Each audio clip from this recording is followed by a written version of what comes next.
Intrigue et pouvoir à la cour d'Espagne, ne manquez pas l'ouverture de saison du Grand Théâtre de Genève avec le grand opéra Don Carlos de Giuseppe Verdi du 15 au 28 septembre. Tomber, tourner, rouler, le musée d'histoire des sciences nous parle de gravitation par la force des choses, découverte dans un instant. Programmé par le Festival de la Bâtie, Chien Bleu était de retour sur la scène du Ré de l'Usine, rencontre tout à l'heure. Faire la fête un dimanche, c'est le pari des Funky Sundays, à vivre ce week-end à la plage des Eaux Vives. On en parle en fin d'émission. La culture à Genève, c'est culte. Parler de la force de gravitation sans se perdre dans de longues explications, un véritable défi qu'a tenté de relever le musée d'histoire des sciences dans sa nouvelle exposition par la force des choses. Pour y arriver, l'institution se base sur les expérimentations de plusieurs savants qui ont chacun à leur époque bouleversé les croyances établies. C'est extrêmement difficile d'être dans une modélisation, de savoir pourquoi les astres tournent les uns autour des autres, comment ça se passe, quels sont les mécanismes à des très grandes échelles ou à des toutes petites.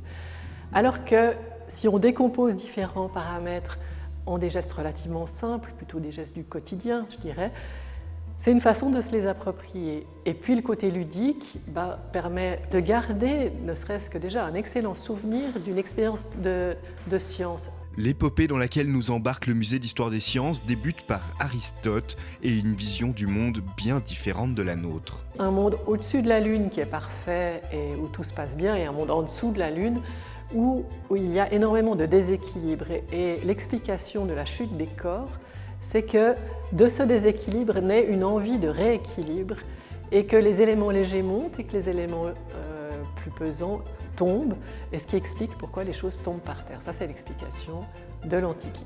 Vient ensuite Galilée qui, grâce à ses expérimentations, explique que ce n'est pas la masse d'un objet qui le fait tomber plus ou moins vite. Après Galilée, arrive le grand Newton qui réunit en fait la pensée de ce qui se passe dans les cieux et de ce qui se passe sur la terre. Tout ça, d'après la légende, grâce à une pomme qui lui serait tombée dessus ou à côté. L'aventure se termine avec les découvertes d'Einstein. Le musée présente certains échanges du célèbre physicien, ainsi qu'une petite expérience, car c'est bien la force de cette exposition. À côté des collections présentées, chaque avancée de la pensée scientifique peut se tester. On a la chance que des savants aient mis eux-mêmes au point des dispositifs expérimentaux, notamment, je pense, au plan incliné de Galilée. Alors, le nôtre est une version moderne, mais le principe, c'est le même. Et avec la description du XVIIe siècle, on peut faire quelque chose pour notre XXIe siècle, et les siècles se parlent comme ça. L'exposition Par la force des choses est à découvrir au musée d'histoire des sciences jusqu'au 2 mars 2025.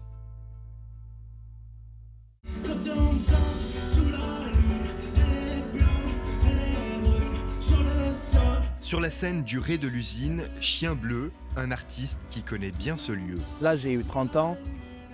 Mon premier concert à l'usine, j'avais 15 ans. Je me rappelle parce qu'on nous avait fait une croix sur la main parce qu'on n'avait pas le droit de boire des bières, tu vois.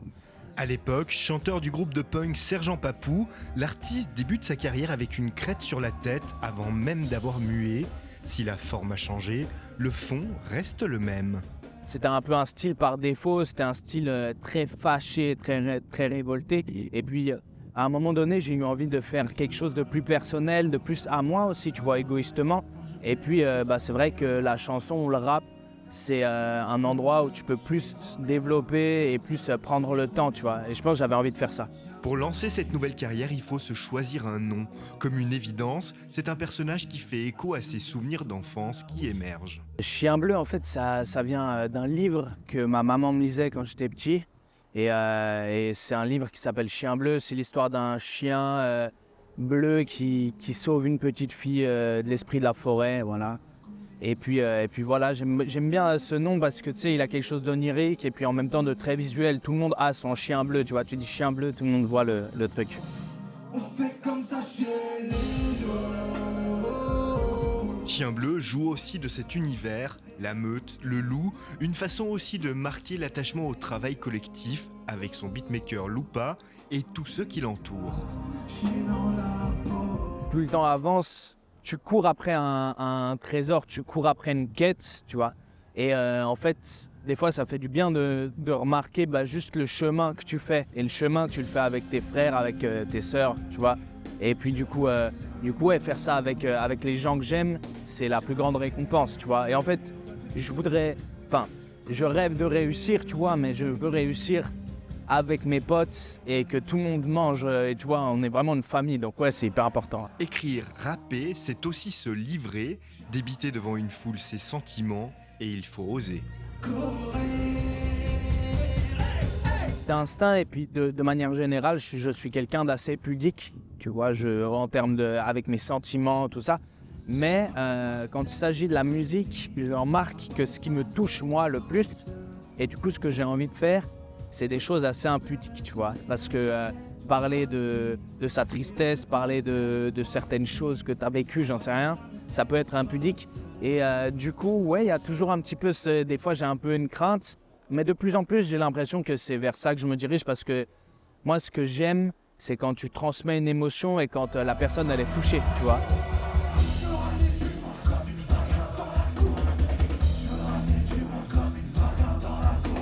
Et Chien Bleu fait bien de ne pas se museler. À l'usine, son concert précis, fort et intelligent a retourné un public qui ne demande qu'à découvrir la suite d'une carrière prometteuse.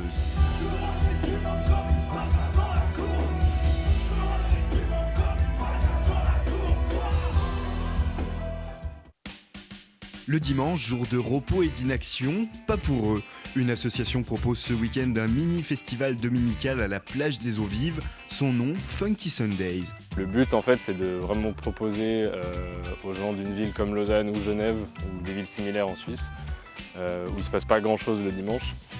Une vraie activité le dimanche, donc avec de la musique, des food trucks, des bars, des boissons, etc. L'association organisatrice mise sur le soleil et l'après-midi pour donner vie au centre-ville. On propose une offre musicale funk, disco, house. Et donc ça, dans notre esprit, puis par expérience aussi, ça parle à une population assez large. Et ça nous permet vraiment de toucher des très jeunes, des plus âgés, un peu tout le monde. Pour accueillir l'événement, le cadre enchanteur de la rade. C'est vraiment une volonté pour nous que ça se passe à l'extérieur, effectivement. On aime beaucoup le fait qu'il puisse y avoir un espace vert, que ce soit assez dans ce sens-là ouvert. Et là, on est à la plage des Eaux Vives, on a en plus l'eau qui est à côté, donc là c'est vraiment optimal, on n'aurait pas pu espérer mieux pour le coup. Funky Sundays, c'est ce dimanche à la plage des Eaux Vives.